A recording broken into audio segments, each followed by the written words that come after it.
let's address the elephant in the room. Carson Wentz. Go ahead. I was saying, are we getting into it, man? You go ahead and do your intro, but no more intros, man. We gotta get right into this because Carson Wentz. I've been a guy that has defended Carson Wentz a lot. Actually, I believe Carson Wentz, as of right now, is still a top 10 quarterback. He's got a very strong arm. He moves well in the pocket, and when Carson Wentz is at his best, he's a great quarterback. But the more and more time that goes by, the less and less I believe in this guy, Carson Wentz. That's just plain and simple. And I recently made a video that was titled, Carson Wentz is too inconsistent to be considered an elite quarterback. And I firmly believe that, okay?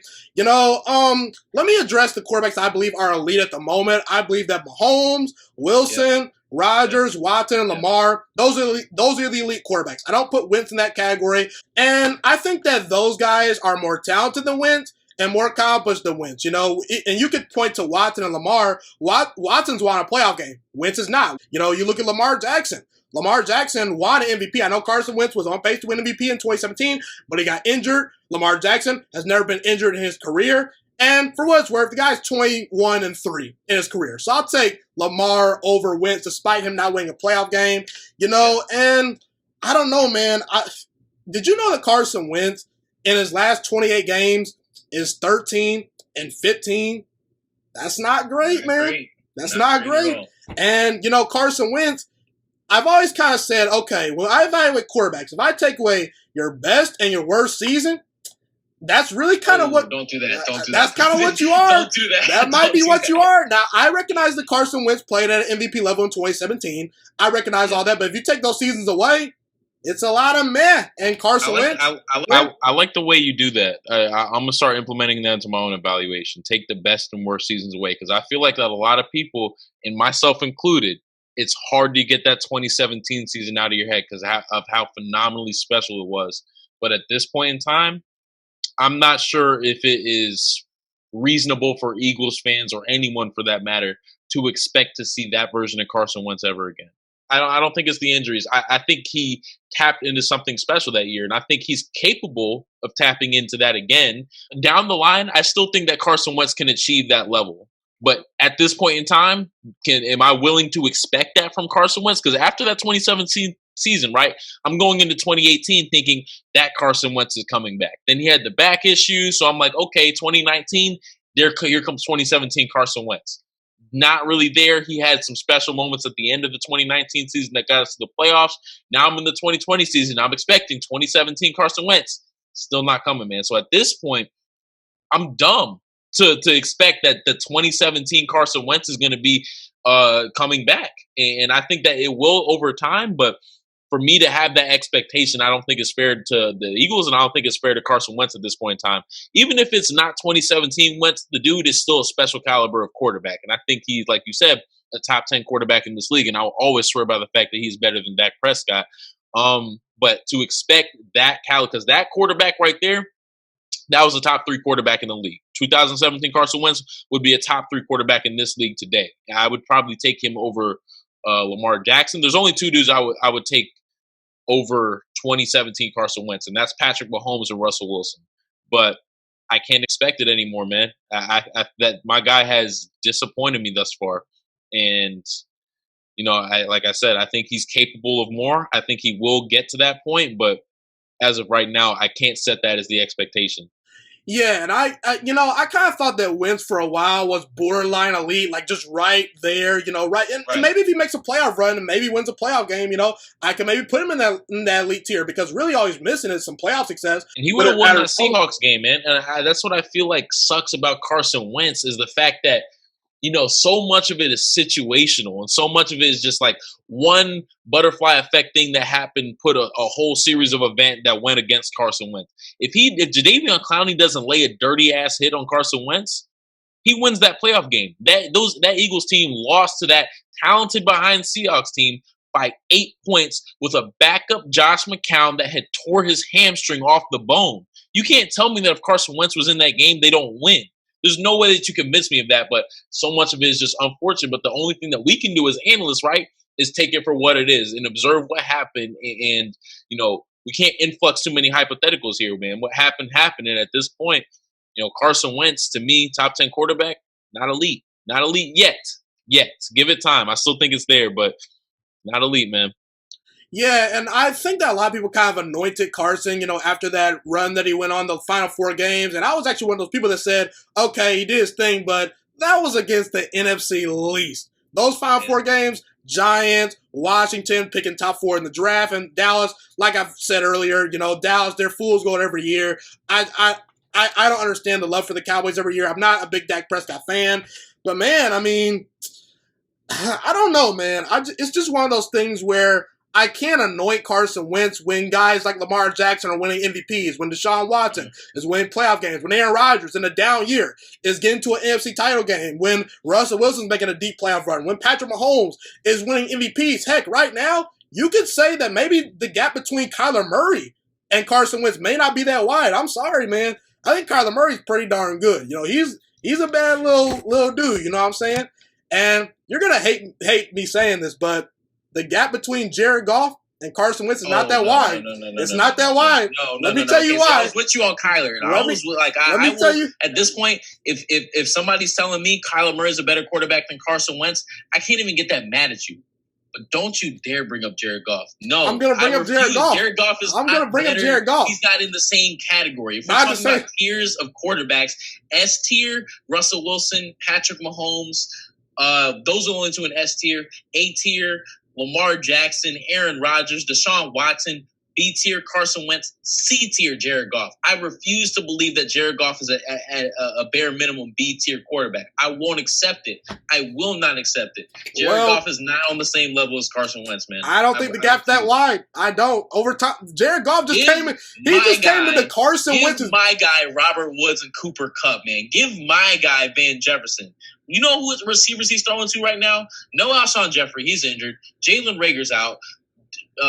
Freaking Deshaun Jackson is a shell of his former self at this point. I hate to say it because I love Deshaun Jackson, but the dude has not been providing little to anything, right? Zach Ertz is always solid. Dallas Goedert's always solid, but they really seem to be going 11 personnel more than they want to go 12 personnel, which is beyond me in its own right. But give my guy what Dak has. Give my guy what Jared Goff has and see what he does with it. Because the last time he had elite level talent around him, 2017 Carson Wentz. Jared Goff, if Carson Wentz misses the playoffs this year, and listen, I'm not trying to hear all these excuses for Carson Wentz, because if you're that guy, you got to elevate the players around you. I want to see the consistency from Carson Wentz because, like I mentioned earlier, when he's on, but there's just not the level of consistency. And that is proven by his 13 and 15 record in his last 28 games. Jared Goff has virtually never been injured he's never been injured outside of his rookie year. Yeah, his rookie year he got hurt a little bit, but I think he's more durable than Wentz. And Jared Goff's worst season was last year. He won 9 games in a down season. He didn't win 9 games. He never had back-to-back winning seasons. Aaron Donald won 9 games. Carson Wentz has never had back-to-back winning seasons. Jared Goff has. I'm not saying Jared Goff's better than Carson Wentz. Back-to-back winning seasons. Sean McVay had back-to-back winning seasons, man. I can't. The things that I see happening, this is where it kind of gets tricky evaluating quarterbacks because you have to let the results speak for themselves, right? And wins are part of it.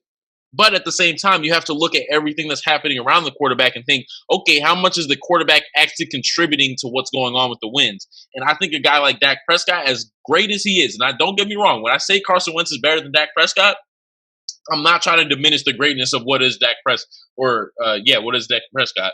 And I'm not trying to diminish the greatness of what is Jared Goff.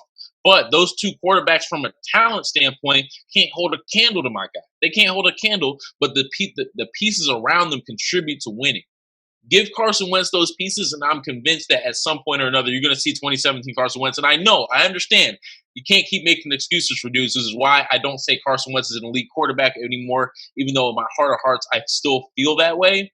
I can't honestly say that he's in that tier based on the production, but no, man. Jared Goff. Dak has a playoff win.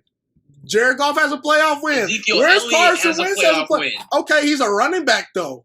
We're not talking about running. Give my guy Ezekiel Elliott in a healthy offensive line and Amari Cooper. I want to see it. Because, what I will say, and I love a guy like Howie Roseman. I think he's one of the better general managers in the NFL. But I'm looking at the team around Carson Wentz right now, And I wonder if we just got too caught up in the Super Bowl nostalgia because we brought all of these dudes back. Fletcher Cox, I'm not sure if he's worth the contract that he's on, as great as a player he is. Alshon Jeffrey, they tried to get his behind out of there earlier this season. I think we got too caught up drinking the Kool-Aid of that Super Bowl, man, and we're in a really rough spot right now because of it. I trust Howie Roseman to dig us out of the hole, but from a talent standpoint, Carson Wentz's team around him can't hold a candle to the Cowboys or the Rams. Well, I see Carson Wentz having an above-average offensive line, good running backs, good tight ends. Above-average offensive line? He had a good offensive line last year. Bro, no. God, Dillard was a rookie, right? According to Pro Football Focus, they had the number 1 ranked offensive line. Okay. I'll give you the offensive line last year because they weren't as injured. And yeah, I'll concede the fact that Carson Wentz made some awful throws. Even this past week, right? That throw that J.J. Arcega-Whiteside made 0 sense. You had the safety sitting there waiting for it the entire time. As soon as Carson Wentz threw the ball, the safety was on top of it. Carson Wentz has made some idiotic throws this season. And what I get from it is that he's trying a little too much to play hero ball. And this is the same thing that I feel like afflicted Jameis Winston when he was in Tampa Bay, that you feel like you have to do a little bit too much to contribute to winning that you really don't have to do. If you just protect the football and dink and dunk downfield, you'll be able to accomplish what you want to accomplish. But, Carson Wentz, that's a product to me of the fact that he, in his mind, he knows that he's a great quarterback and he knows he's capable of leading a team to a great season, man. And I know he hears the analysts, right? I know he hears these people talking. And he got something to prove, man. He's got this chip on his shoulder. He's got something to prove, but that's digging himself into a deeper hole than he needs to be in.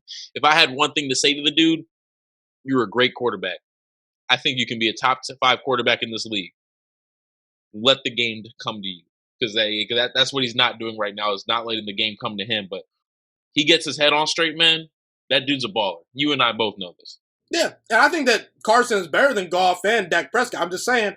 Okay. I don't think the gap is that wide. I don't. Thank you so much for watching this video today. Please also note that the Juice Alert Sports Podcast is not just a YouTube channel. It is available on all podcasting platforms, including Spotify, Google Podcasts, iTunes, and Apple Podcasts. Also, if you enjoyed this video, be sure to like, comment, subscribe, and share this content with all your friends. This podcast is my favorite thing in the entire world right now. It is my passion. And I want more people to listen to this podcast. I really want this podcast to grow. Also, a fun fact about me is that I want to go into the sports broadcasting and media world once I graduate from the University of Toledo, a college in Northern Ohio. I am looking to become one of the next great sports broadcasters and analysts out in the world. And I potentially would like to start my own network if this podcast really truly grows. Or if I fall short of that goal, I would love to work for a big-time network like ESPN or Fox Sports 1. I am open to all networks. So if you believe in my dreams and you see or hear my passion through the screen, be sure to tell all your friends about the Juice Alert Sports Podcast. Stay motivated, you guys. Have a God bless day, and I'm out.